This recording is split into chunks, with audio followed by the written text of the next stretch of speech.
do you think when Greece would have listened to your advice in the early 2000s, when there was a conservative government, to really significant cut the taxes towards 15 or 10%, much of these troubles in the 2008 and 2012 could have been avoided? I think a more competitive pro-growth tax system like a flat tax would have been beneficial for the Greek economy. But I want to go back to a point we already discussed. If all you have is good tax policy, that's not going to save your economy. Greece also needs spending restraint. And the model that I think not only Greece, but other countries all around the world, including the United States, should be adopting is to copy Switzerland. Switzerland has a spending cap. It's called the debt brake, but it basically is a spending cap. It limits the growth of the Swiss budget to about 2% a year. And why is that a good thing? Well, because in the average year, nominal GDP is probably going to grow 4 or 5%, and real GDP will grow maybe 2 or 3%.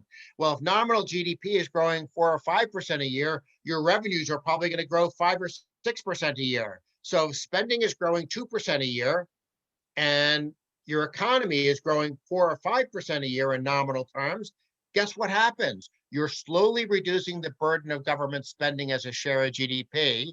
And because revenues roughly grow with GDP, you're also reducing your deficits and debt. And so the Swiss spending cap, again, called the debt brake, that policy has enabled Switzerland's finances to be very, very strong, while all of its neighbors are having more and more spending, more and more debt, which of course leads to more and more pressure for higher taxes. Switzerland's in very strong shape. And so I think if Greece not only had reformed its taxes and adopted a flat tax, but also put in place a Swiss-style spending cap, we never would have had the fiscal crisis. You never would have had the economic collapse, all the misery, all the joblessness, all the emigration of young people because they see no hope. All that could have been avoided with some good policies, just like 5 to 10 years earlier. And that's really a message that also applies for, say, Italy today. Italy is heading toward a Greek-style crisis. Now, obviously, if the European Central Bank continues to subsidize Italian debt, maybe they can push it off for several years.